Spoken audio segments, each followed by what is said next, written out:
साथियों नमस्कार। मैं अभिषेक आपका फिर से अपने इस YouTube channel the omega classes में स्वागत करता हूं। आज हम भारत में विधि आयोग के बारे में परिचर्चा करेंगे। आपने परीक्षाओं में एक दो प्रश्न ऐसे देखे होंगे कि वर्तमान विधि आयोग के अध्यक्ष कौन है या भारत में प्रथम विधि आयोग कब गठित हुआ था। मुख्यतः यही दो प्रश्न पूछे जाते हैं। इसके अलावा एक आध प्रश्न ये भी आता है कि विधि आयोग किस प्रकार की निकाय है या किस प्रकार का आयोग है। तो इन्हीं सब बातों को लेते हुए आज हम इस पर एक संक्षिप्त रूप से चर्चा करेंगे। इसके इतिहास को देखेंगे, इसके वैधानिकता को देखेंगे और इसके वर्तमान स्थिति को भी देखेंगे। तो देखिए, भारत में विधि आयोग जो है एक कार्यकारी निकाय है। याद रखिएगा, किस प्रकार का निकाय है? कार्यकारी निकाय है। यह एक संवैधानिक निकाय नहीं है, वैधानिक निकाय भी नहीं है, यह एक कार्यकारी निकाय है। कार्यकारी निकाय इसलिए है कि यह कार्यपालिका के एक आदेश द्वारा गठित होती है, अर्थात सरकार जब चाहे, जैसे चाहे, जिस स्थिति में चाहे विधि आयोग की गठन कर सकती है। अब देखिए कि सरकार को ये चीज़ें क्यों लानी पड़ती है और साथ ही साथ सरकार को मतलब कार्यपालिका को ये शक्ति कहाँ से मिलती है। तो देखिए, भारत एक बहुत बड़ा देश है। यहाँ नई नई चीज़ें जुड़ते रहती हैं, चीज़ें पुराने पड़ते रहती हैं। तो इन सब को देखते हुए संविधान निर्माताओं ने सरकार को एक शक्ति प्रदान की या सरकार के नैतिकता पर रखा या सरकार के बोधगम्यता पर रखा कि भाई जब आप चाहें, जैसे चाहें, जिस स्थिति से चाहें, कुछ कुछ चीज़ों में सुधार अपने स्तर से भी कर सकते हैं। इन्हीं सब को ध्यान में रखते हुए भारत सरकार जो है हर एक मुख्यतः मान के चलिए कि 3 या 4 साल पर, लेकिन अपने ज़रूरत के अनुसार, यानी कि जब उसको लगे कि ऐसा हो सकता है तो विधि आयोग गठित करती है। लेकिन ये सरकार के लिए एक परामर्शदात्री निकाय है, अर्थात यह इसके जो सलाह होते हैं वो परामर्श के तरह होते हैं। सलाह, इसकी जो प्रवृत्ति होती है सलाहकारी होती है, बाध्यकारी नहीं होती। लेकिन इसकी ज़रूरत मतलब विधि आयोग की ज़रूरत और विधि आयोग की उपयोगिता इसी से सिद्ध होती है कि आज़ादी के बाद भारत में 22 विधि आयोग गठित हो चुके हैं और आज़ादी से पहले भी अंग्रेजी काल में 4 विधि आयोग गठित हुए थे। और इन्हीं विधि आयोगों के आधार पर हमारे यहाँ कानून बनते हैं, कानून हटाए जाते हैं या कानूनों में परिवर्तन किए जाते हैं। याद रखिए, यह एक सलाहकारी निकाय है या बॉडी है और इसकी सलाह सरकार पर बाध्यता नहीं होती है। फिर भी सरकार इसके सलाहों को नेगलेक्ट या क्या कह सकते हैं, नकार नहीं सकती है। क्यों? क्योंकि इसमें जो लोग होते हैं वो प्रायः कानून के विशेषज्ञ होते हैं, संविधान के विशेषज्ञ होते हैं और उनकी जो कानून के प्रति जो समझ होती है उसको झुटलाया भी नहीं जा सकता। तो ये है इसका एक मैंने भूमिका के स्तर पर रखा। अब इसको देखते हैं ये कैसे कैसे बनती है, इसके इतिहास को भी देखेंगे। तो देखिए, हमने पहले ही बोला कि यह एक कार्यकारी निकाय है। किस प्रकार का निकाय है? कार्यकारी निकाय है, अर्थात कार्यपालिका के एक आदेश से यह बनती है और कार्यपालिका पर संविधान की कोई बाध्यता नहीं होती है कि नहीं आप बनाए ही, आप ऐसे नहीं है। लेकिन सरकारें इसको जरूर तवज्जो देती हैं, तभी तो अभी तक 22 विधि आयोग बन चुके हैं। इसके अलावा इसका जो गठन होता है समय समय पर, मैंने पहले बोला कि समय समय पर होता है, लेकिन निर्धारित अवधि जो इसका है प्रायः 3 साल के लिए होता है, अर्थात एक विधि आयोग लगभग 3 साल के लिए होती है।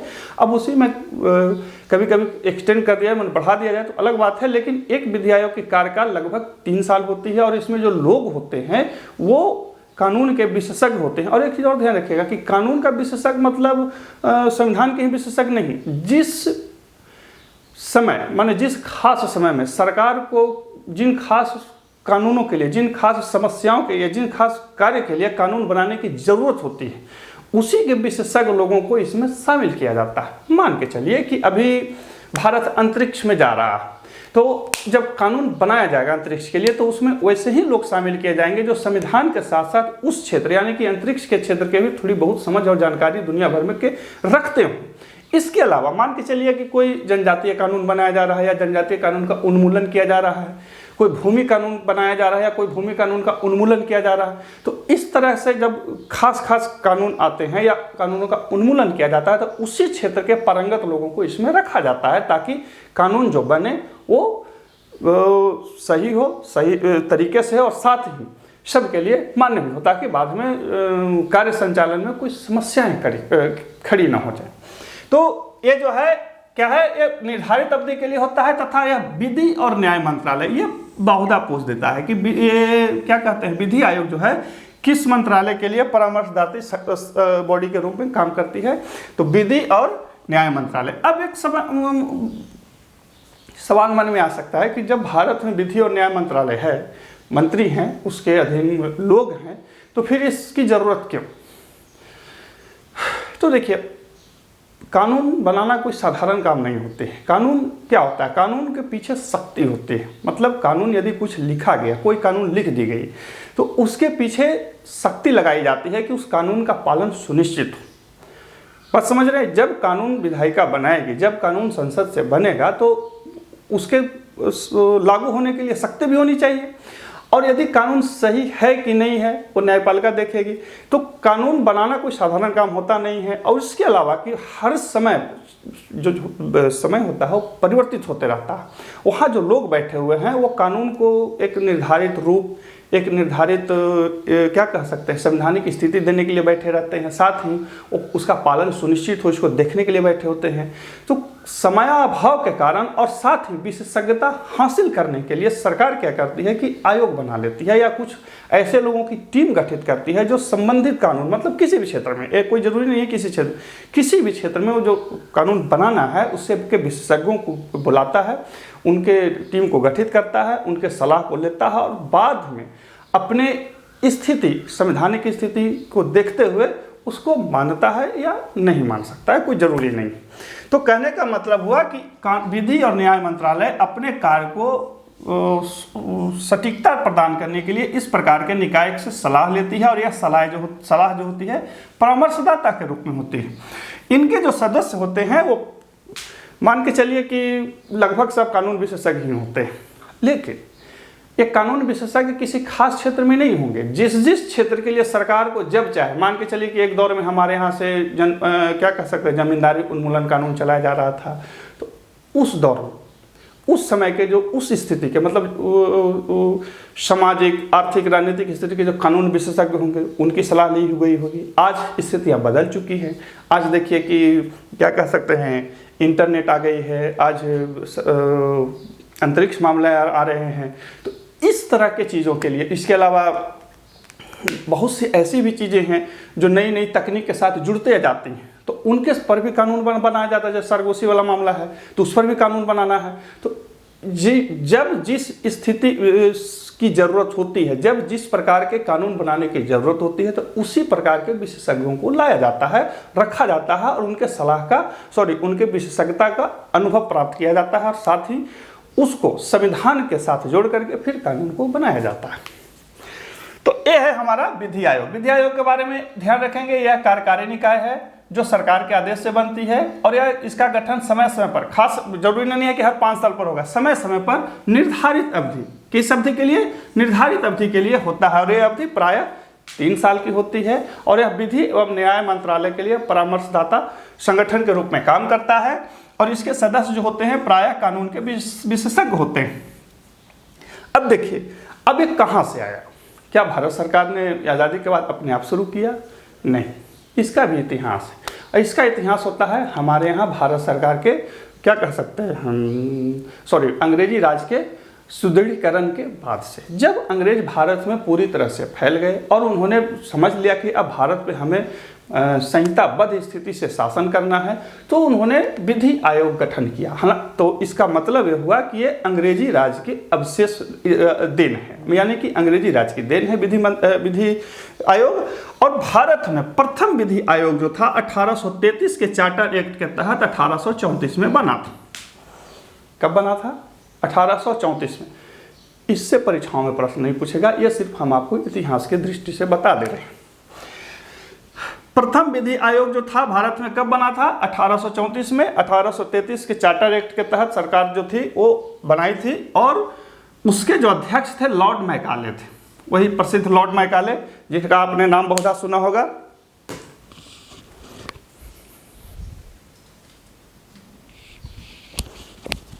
हाँ, तो लॉर्ड मैकाले इसके अध्यक्ष थे और इन्होंने भारत के जो विधि है उसके संहिताकरण पर विशेष ध्यान दिया और इसी के माने लॉर्ड मैकाले के द्वारा गठित जो प्रथम विधि आयोग था उसी के अनुशंसा पर दंड संहिता एवं दंड प्रक्रिया संहिता को संहिताबद्ध करने किया गया, यानी कि भारतीय दंड संहिता और दंड प्रक्रिया संहिता को लागू करने की सिफारिश की गई। किसके द्वारा? लॉर्ड मैकाले के प्रथम विधि आयोग के द्वारा। दूसरा विधि आयोग जो था वो 1853 में सर जॉन रोमली की अध्यक्षता में गठित हुई चार्टर एक्ट के तहत, और इसके जो अध्यक्ष थे सर जॉन रोमली थे और इन्होंने बहुत सारी चीज़ों पर सुझाव दिया और जो इसी के आधार पे कुछ बने, जैसे दीवानी व्यवहार संहिता 1859 में आया, लिमिटेशन एक्ट 1860 में आया, भारतीय दंड संहिता 1861, भारतीय उच्च न्यायालय विधि 1861।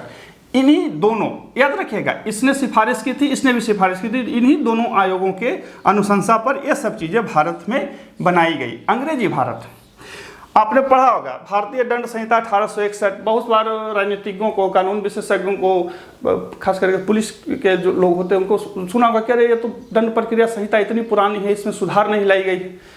सरकारें सुधार लाती है, धीरे धीरे लाती हैं, उनके भी अपने कुछ लिमिटेशन होते हैं और चूंकि ये संहिता पहले से चली आ रही है तो और उसमें बहुत सारे सुधार किए गए हैं, बहुत सारी चीज़ें जोड़ी गई हैं।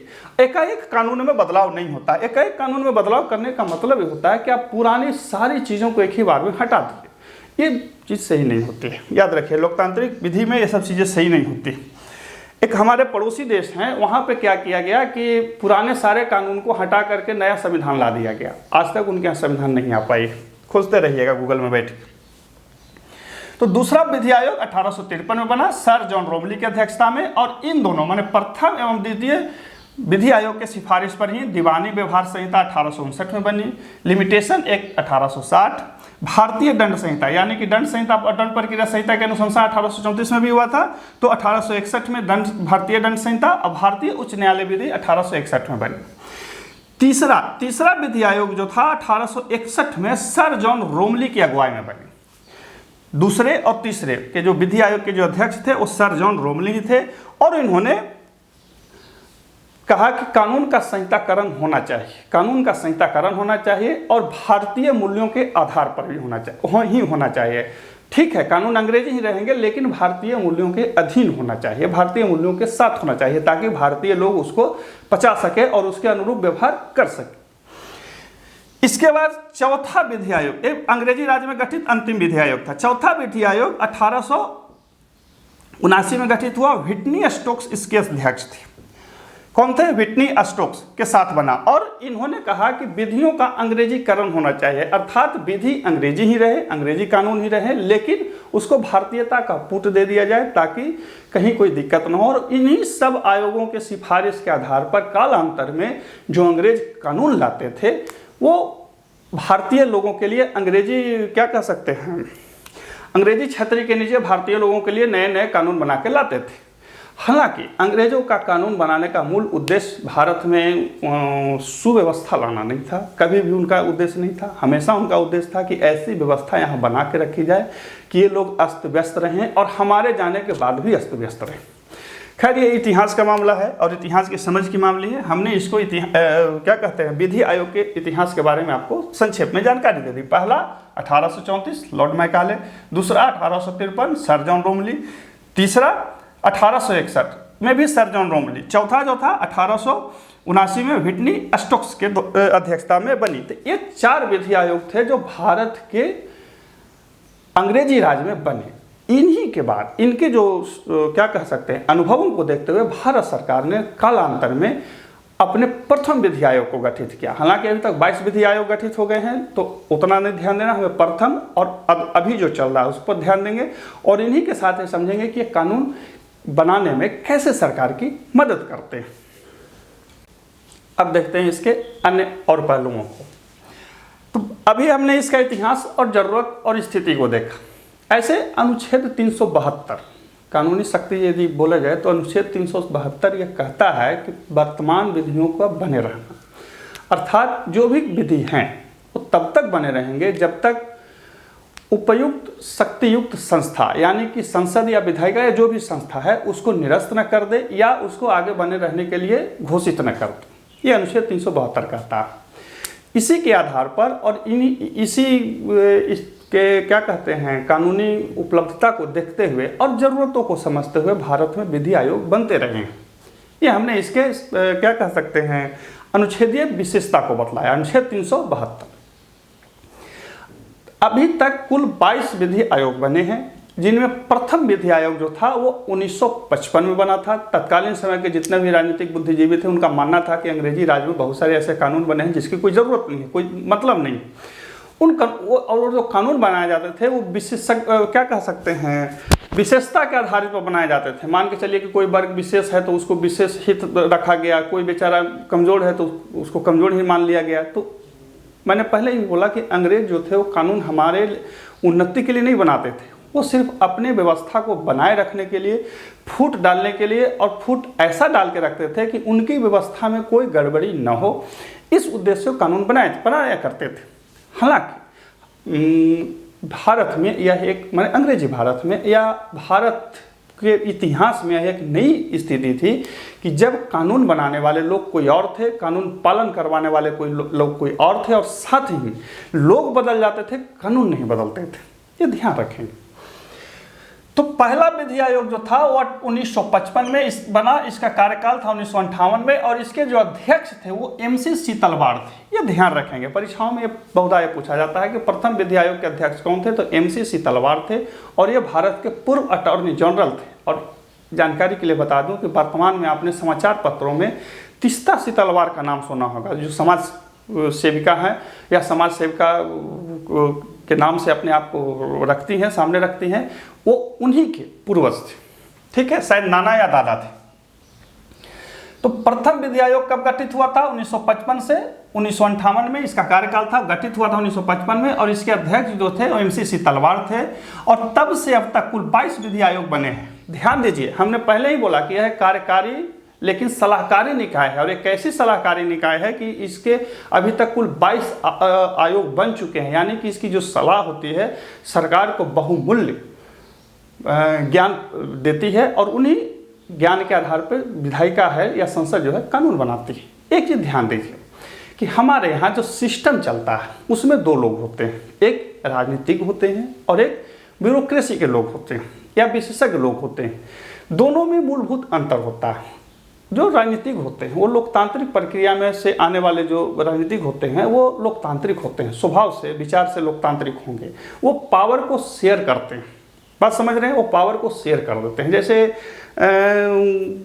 जब वो आपस में बैठेंगे झगड़ने के लिए भी तो बोलेंगे अच्छा ठीक है भाई सरकार में तुम भी रहो, तुम भी रहो, तुम भी रहो। ये क्या होता है? ये पावर को शेयर करना होता है। इससे क्या होता है कि लोकतांत्रिक विधि में सबका जो या लोकतांत्रिक प्रक्रिया में सबका जुड़ाव रहता है और लोग अपने आप को जुड़ा महसूस करते हैं।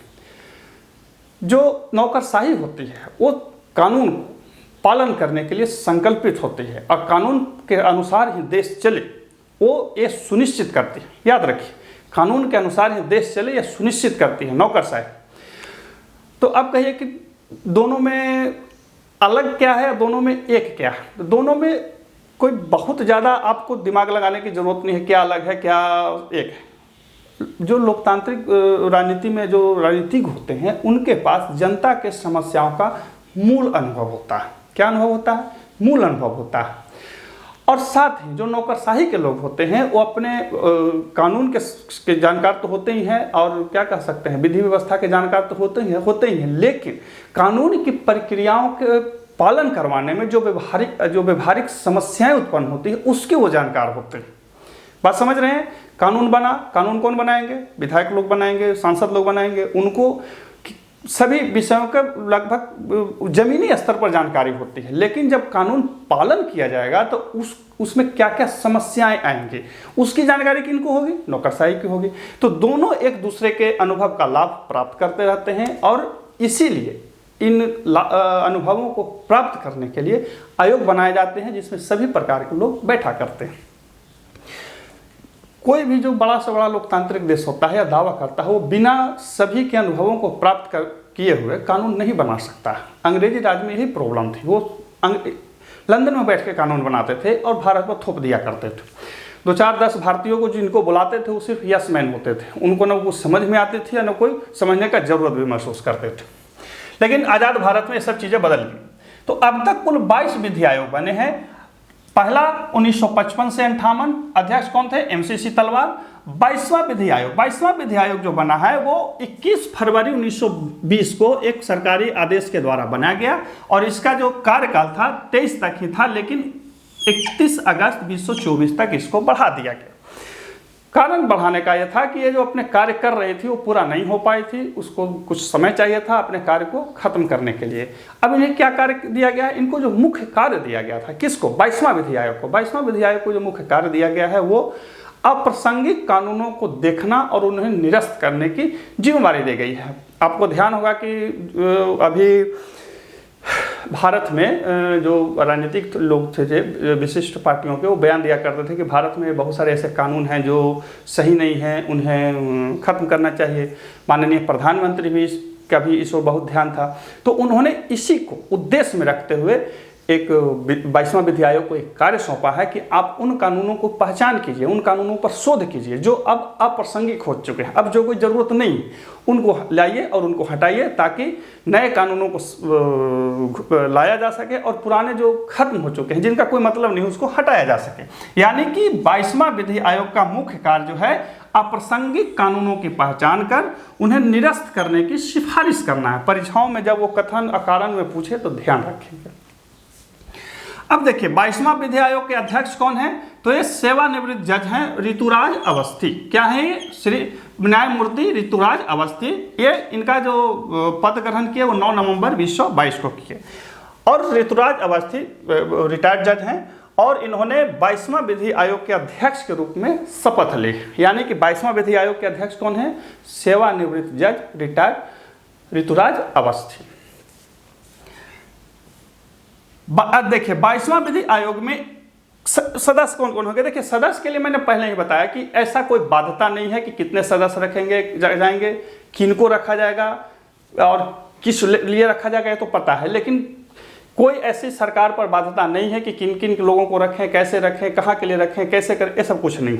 सरकार जब उसको लगे, जैसे लगे, जिस कानून के लिए लगे, वैसे विशेषज्ञों को रख सकती है। लेकिन कुछ चीज़ें हर एक विधि आयोग में कॉमन होती है, हमने उनको रखा। पहला, इसमें एक पूर्णकालिक अध्यक्ष होगा, यानी कि जब भी आयोग बनेगा तो एक अध्यक्ष होगा और पूर्णकालिक होगा।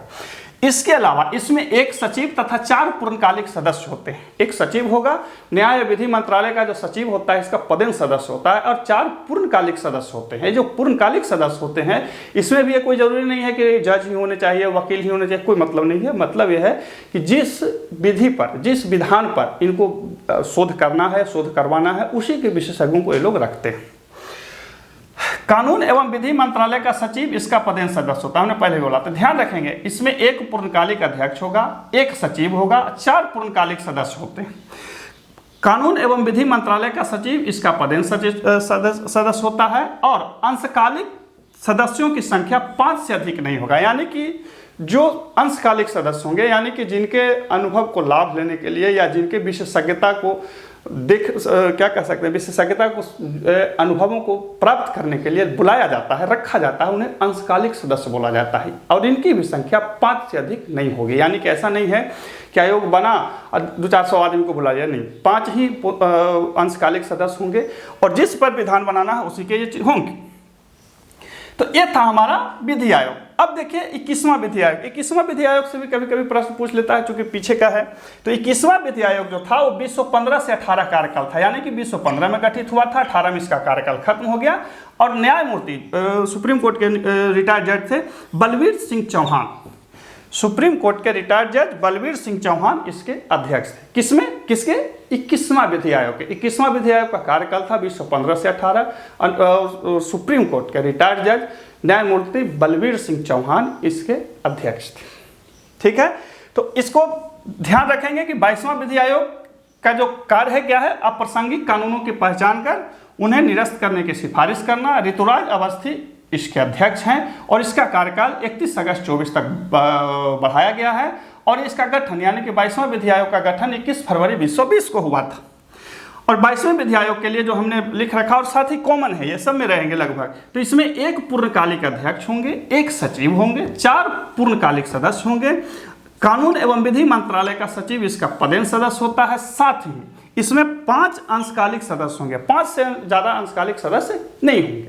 तो ये था हमारा विधि आयोग के बारे में एक संक्षिप्त जानकारी। इसमें बहुधा जो प्रश्न होता है, हमने पहले भी बताया कि स्वतंत्र भारत में प्रथम विधि आयोग कब गठित हुआ, उसके अध्यक्ष कौन थे, 22वां विधि आयोग के अध्यक्ष कौन है और 21वां विधि आयोग के अध्यक्ष कौन है, कार्यकाल क्या था। साथ ही ये भी पूछता है कि विधि आयोग किस प्रकार का निकाय है और ये कैसे गठित होती है, इसमें कौन सदस्य होते हैं। तो सदस्यों के लिए ज़्यादा ध्यान नहीं लगाना है, सिर्फ एक अध्यक्ष होंगे और 4 और 5 इसके 4 पूर्णकालिक सदस्य होते हैं। एक सचिव होता है जो कानून और विधि मंत्रालय का पदेन सचिव होता है। 5 अंशकालिक सदस्य होते हैं और इन सदस्यों में एक महिला जरूर होनी चाहिए, ऐसा रखा गया है ताकि कानून बनाते समय हर वर्ग के और क्या कह सकते हैं हर स्थितियों का ध्यान रखा जा सके। और ध्यान रखेंगे कि जो विधि आयोग है ये एक सलाहकारी निकाय है, इसकी सलाह सरकार मान ही ले, कोई ज़रूरी नहीं है। लेकिन जितने भी विधि आयोग बने, इतने जो विधि आयोग बन गए हैं, तो इसका मतलब ये है कि सरकार इनकी सलाह को नकारती भी जल्दी नहीं है और इसके सलाह का यानी कि इनकी जो विशेषज्ञता है उसके अनुभव का लाभ जरूर लेती है। तो ये था हमारा विधि आयोग के बारे में। फिर मिलते हैं अगली वीडियो में, तब तक के लिए नमस्कार।